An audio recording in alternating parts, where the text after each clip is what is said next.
Sancto. Amen. Pater noster, qui es in cieli, sanctificetur nomen tuum, adveniat regnum tuum, fiat voluntas tua, sicut in cielo et in terra. Panem nostrum quotidianum da nobis hodie, dimitti nobis debita nostra, sicut et nos dimittimus debitoribus nostris, et ne nos inducas in tentationem, sed libera nos a malo. Amen. Ave Maria, gratia plena, Dominus tecum, benedicta tu in mulieribus et benedictus fructus ventris tui, Iesus. Sancta Maria, Mater Dei, ora pro nobis peccatoribus, nunc et in hora mortis nostri. Amen. Gloria Patri et Filio et Spiritui Sancto, sicut erat in principio et nunc et semper et in saecula saeculorum. Amen. Amen. Patris et Filio et Spiritui Sancto. Amen. Si propeta Isaias maigsuon, usa ka propeta sa Dios nagtagna sa kahimayaan sa simbahan ni Kristo. Mingon siya, no weapon that is formed against thee shall prosper, and every tongue that resists thee in judgment thou shall condemn. So, mani, gitagna ni propeta Isaias ang may tungod sa simbahan nga gitukod ni Kristo dinis kalibutan, or tukuron kay pamani, gitagna pamani niya, pamani mahitabo. No? Matuban niya, walay hinagiban nga giumol batok kanimo nga magmalampuson. So, walay kalaban sa simbahan ni Kristo sa Catholic Church nga magmalampuson. Unya, every tongue, no, that resists the judgment, pagasilutan ang tanan nga dila nga musukol sa Ginoo sa simbahan pagasilutan. Kini manalagna nga itom nga American African man siguro ni. Nagtagna siya makatalagman din niya iyang gi-attribute nga to sa mga larawan. Tungod ko nos mga idolatry, iyang mag-iisip ng bunok-bunok sa Surigao o dito sa Cebu, Sinulog dito sa Manila, kanang Black Nazarene nga idolatry kuno na matud pa niya. No? So, at nanagna siya at the same time, gi-attack niya ang panudlo sa simbahan mahitungod sa mga larawan, sa mga balaan, sa mga santos. So, kalaban kini sa itong pagtuo. Kinintawhan na kalaban kini sa itong pagtuo. So, ayaw mo paminaw niya. No? Dili gani ka dapat mo share o mo like ni niya kay kalaban ni sa itong pagtuo. Ayaw gyud mo pagdawat ni mga patuo-tuo, mga igsuon. Ha? Kinahanglan di ta mo dawat ni. Kay usalang ang gitugahan sa Ginoo dinis kalibutan nga mosulti sa kamatuoran managna sa umabot kana ang Santa Iglesia Katolika. Ha? Gani matupan ni propeta Isaias, tagna niya na, the nation and the kingdom that will not serve thee shall perish. Mga hanaw, mao po niya nahitabo karon sa mga kalamidad. Nga naman tungod kay mga nasod, wa naman mo alagad sa Ginoo. Example, the Philippines. Yes, kita ang gitawag nga only Christian country in the Far East. Pero sa tinuod mga igsuon, wala naman ta magbansay sa matuod nga pagtuo. Ha? Wala na ta magbansay sa matuod nga pagtuo. Kadaghan karon, panayitan kato na nga matay nga mga ito sa kalamidad, kadaghan dito wala magpuyo sa state of grace. Daghan dito walay makasal. Daghan nagkumit og mortal sin. Wala na sa matuod nga pagtuo. Wala. Mga hanaw yun ta kay matud pa ni propeta Isaias, for the mission and the kingdom that will not serve thee shall perish. Ang pananglitan ng Pilipinas 1987 Constitution mibulag kini sa Ginoo kanang provision diha nga separation of the church and the state is equivalent to separation of the nation from God. Nga naman kay ang simbahan may lawas man sa Ginoo maison.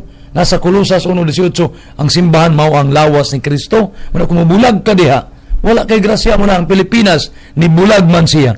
1987 Philippine Constitution, nibulag siya sa simbahan. At least, no, ang pagbulag sa simbahan, may pagbulag sa Ginoo. Muna, wala na tay grasya. Kaya nibulag man ka sa Ginoo. Mibulag man ang nasod sa simbahan. Wala, nindot kayo ang atong mga congressmen o mga senators unta atong presidente.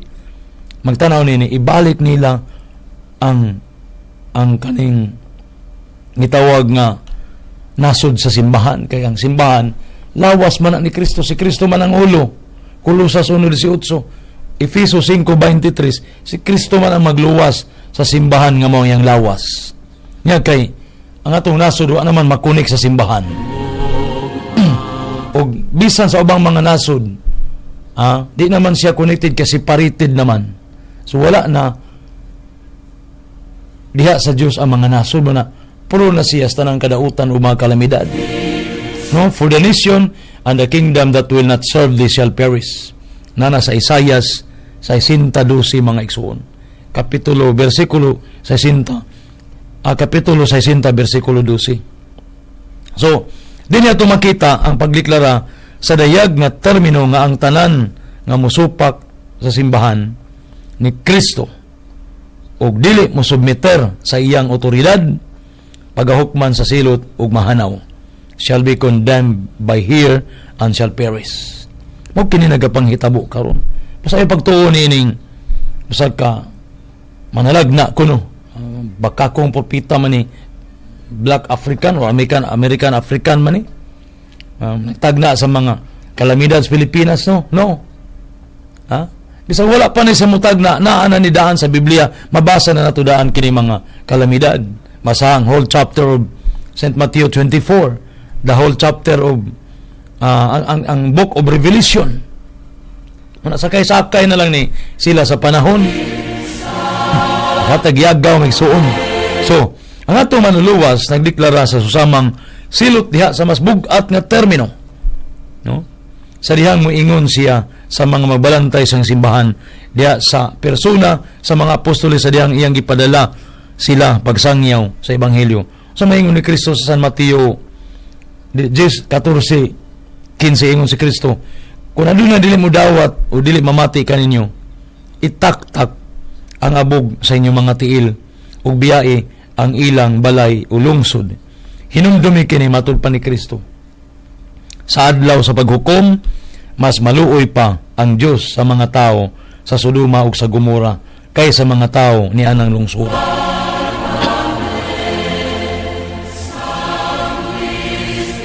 Sa tubang, wala mo dawat sa mga apostoles, wala mo dawat sa mga sumusunod sa apostoles. Matud pa ni susilutan, ipataktak ni Kristo ang sandalias ug panahon sa paghukom mas grabe pa ang mahitabo kanila, mas grabe pa sa nahitabo sa Sodoma ug sa Gomora mga igsoon. O kini karon, so actually kining kalamidad, yes, kastigo kini, yes, chastisement kini, or gitawag nga mga tawag nato sakit gyud labi na sa namatyan, pero pahinumdum man kini kanato sa Ginoo nga mubalik kita kaniya. Mubalik tas Ginoo sa tinuod nga pagsimba. Ug kung mubalik ka sa Ginoo, dili nimo siya makaplagan sa uban nga mga relihiyon. Kay kana ubang relihiyon tinukod ra man nagtao, no? Balik ka sa iyang matuod nga simbahan, na diha ang matuod nga kaluwasan. There is no salvation outside of the true church founded by Jesus. San Mateo 16:18, so nagtukod si Kristo sa simbahan. Ang atong manuluwas human sa pagmando kanato natong pahimangnuan ang atong mga igsuon nga nakasala diha sa pribado at tubangan sa pipila ka mga saksi mitapos mingon siya kun dili gayud siya mamati kanila, isulti ang tanan ngadto sa simbahan. Ug kun dili siya mamati sa simbahan, isip pa siya nga usa kadili magtotoo o kubrador sa buhis. Nasa Mateo 18:17, kung dili gyud mamati, una kinahanglan kita musulti ngadto kanila sa kamatuoran. Pero kung di gyud sila mamati, isipon sila nga mga kubrador sa buhis mga igsuon. Mo kanang advice sa Ginoo. So kinahanglan ni panahon na aron maluwas kita nini mga katalagman, mo maminaw ta sa simbahan mga igsuon. Maminaw ta dili ta magbuot, dili ta maghimo og mga butang nga makapasok